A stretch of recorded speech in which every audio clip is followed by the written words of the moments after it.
Hello and welcome to Sim.bc, where it right now is 17:22 in comparison to yesterday when it was 22 but it was 10 p.m.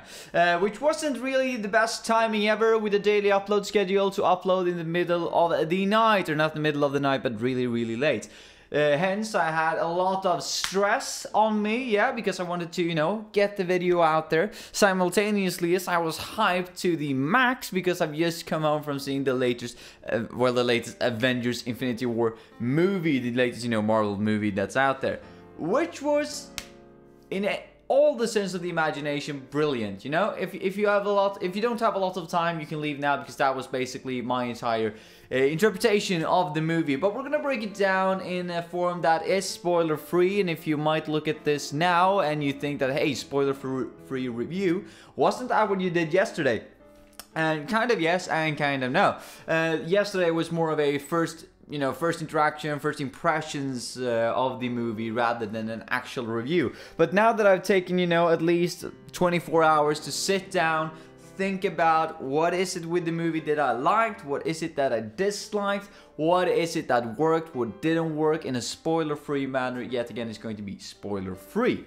And, well, I'm a bit biased, I might say that to begin with. Context, as I was saying yesterday. I like comic books, I like the story they're going with, and I like the MCU overall. I think that they make brilliant movies, and I just love seeing these characters on screen. So keep that in consideration, yeah, as we're moving forward. But we have lots of different topics to tackle as of today. I have a little checklist here on my phone that we're gonna go through.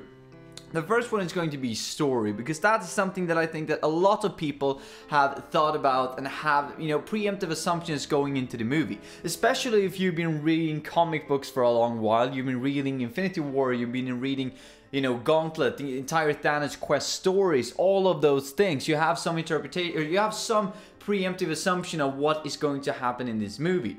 Simultaneously, if you're not a big comic book reader and you just watch the other, MCU films, the MCU movies, you've seen these post-credit scenes with Thanos in the background, let's say in the overlay.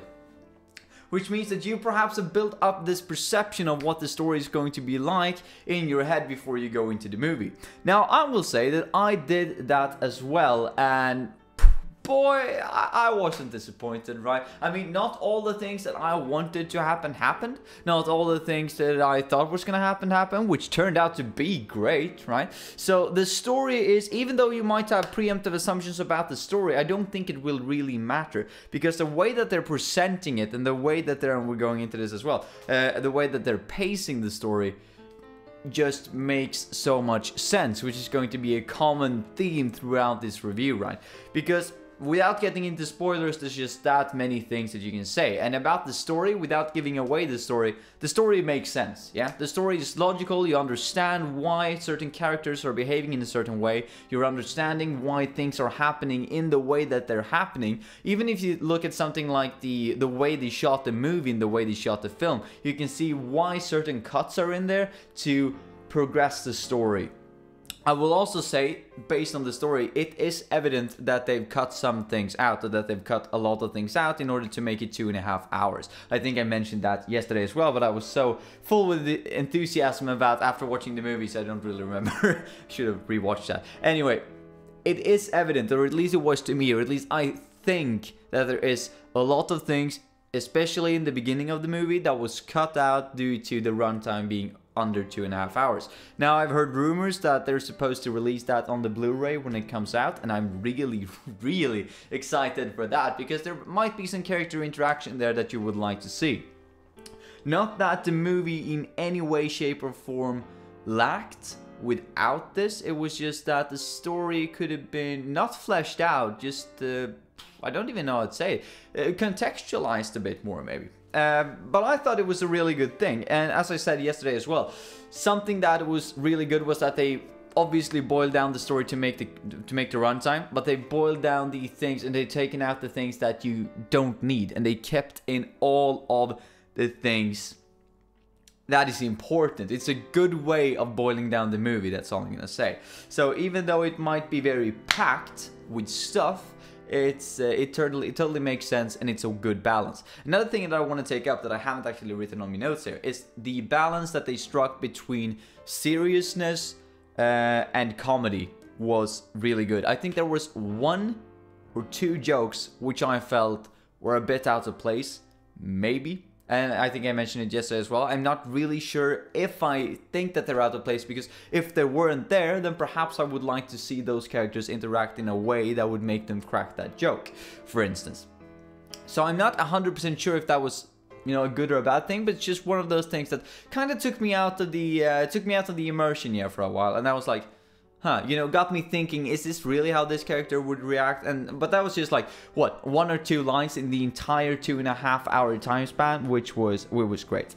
Continue on the story otherwise, backstory for all of these different characters, because as you seen on the poster, there are a multitude of characters in this movie. I mean, really, when you think about it, I thought that Ocean's 13 and Ocean's 11 and those kind of movies were amazing when I was a kid, because I was watching them and I was like, how can they get so many, you know, A-list actors in the same movie? And then you see Avengers and you're like, wow, this is apparently the standard now. And then you see Infinity War and you're just like, it works.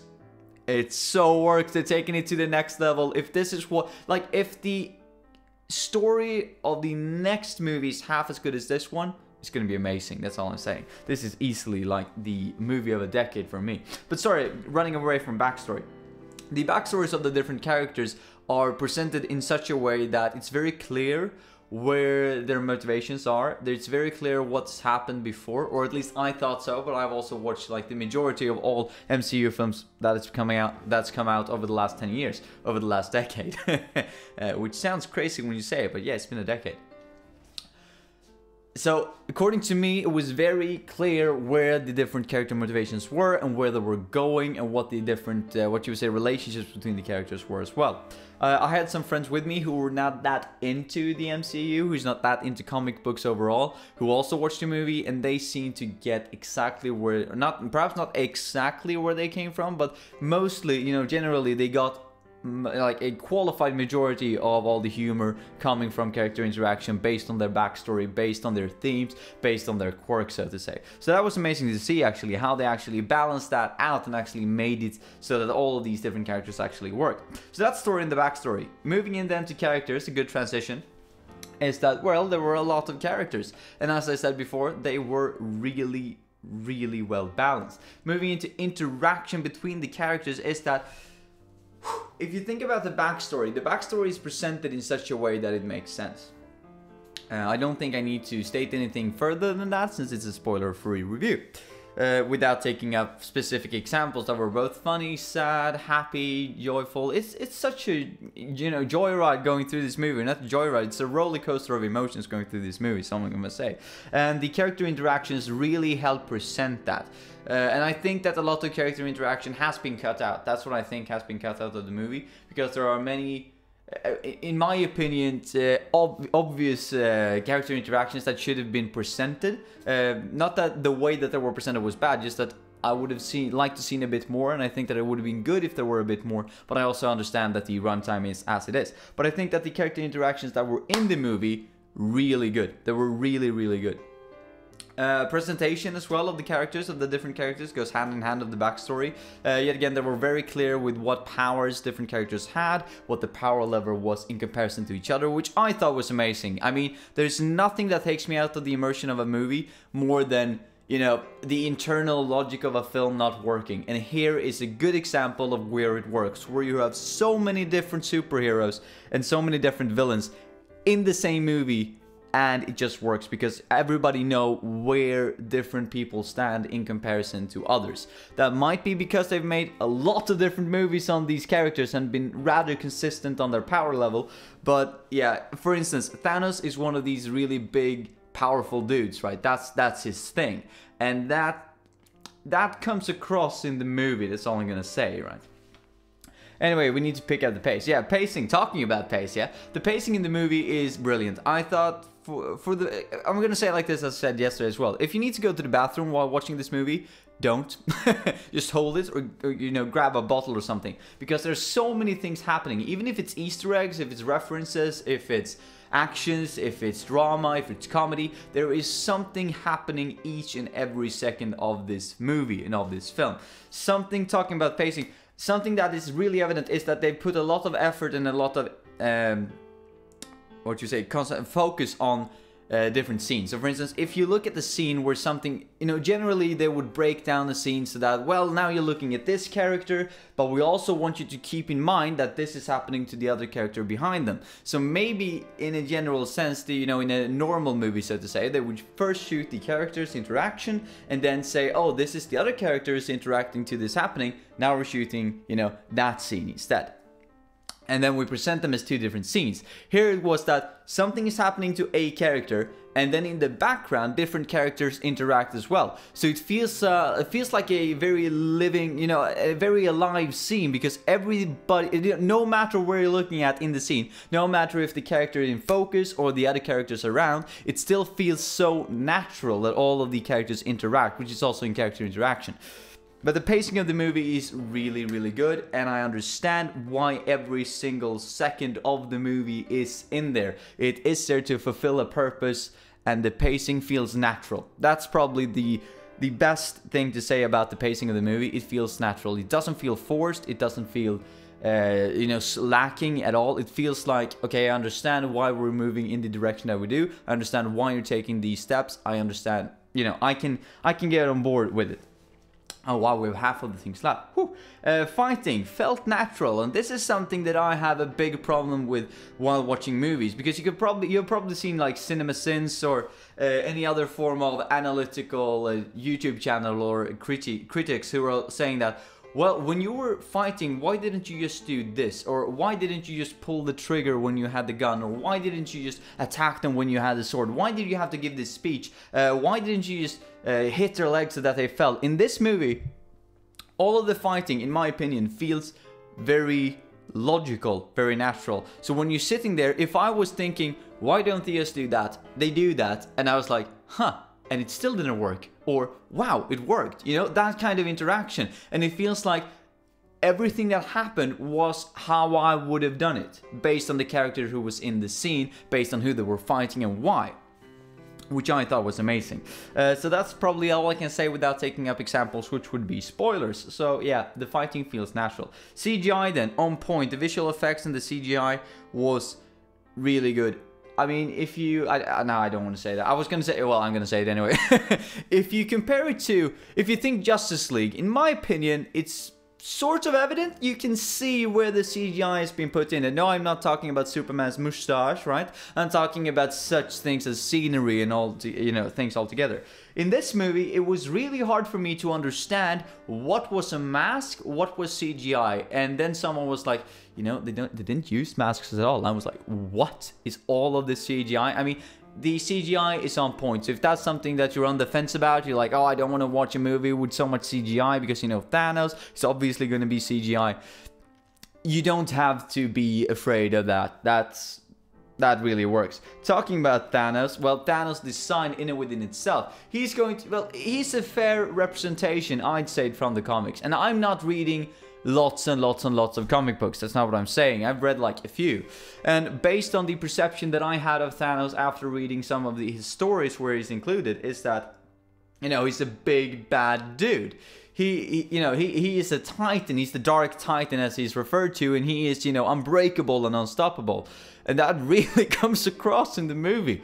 And they also show a lot of different, emotional spectrums from Thanos himself, what I thought was really interesting, because I thought he was just going to be a mean killing machine, just going through the movie and being, the big bad, But they're really fleshing out his character as well. So I will easily say, based on his performance, the actor's performance behind the CGI, the motion capture, based on the way he was designed, and based on the scenes that he was getting and the story that they were telling, he was a really compelling villain, if he is a villain at all. Because something that I think as well was that, or something that was interesting as well, was that this movie takes up some train of thought, some psychological approaches to life and to psychology and to moral, right?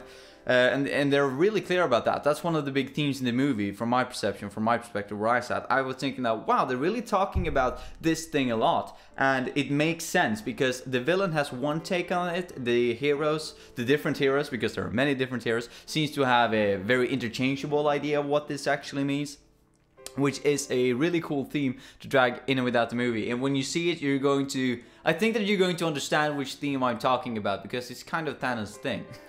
But they all have different perceptions of how do we value this, how do we evaluate it, how do we put this up against something else. Can this really be... can you really exchange these things? Can it be counted? Can it be quantified? Why and why not? It's a really cool experience going through, and I think that most people at some point have considered the things that either Thanos or their heroes or a bystander or anyone in the movie is talking about. You probably at some point in your life been thinking, why don't we just do that? Or this is obviously how it's going to be. This is obviously how we're going to go about this problem. And when you see the movie, you can see this debate not in a prominent way. It's not in your face, but you can see this going on behind the scenes, so to say, all throughout the movie, like a subplot, right? Like a subcontext, which I thought was really amazing, especially considering Thanos' character and the different, the possibility that they had to work with there, and the realized potential of that,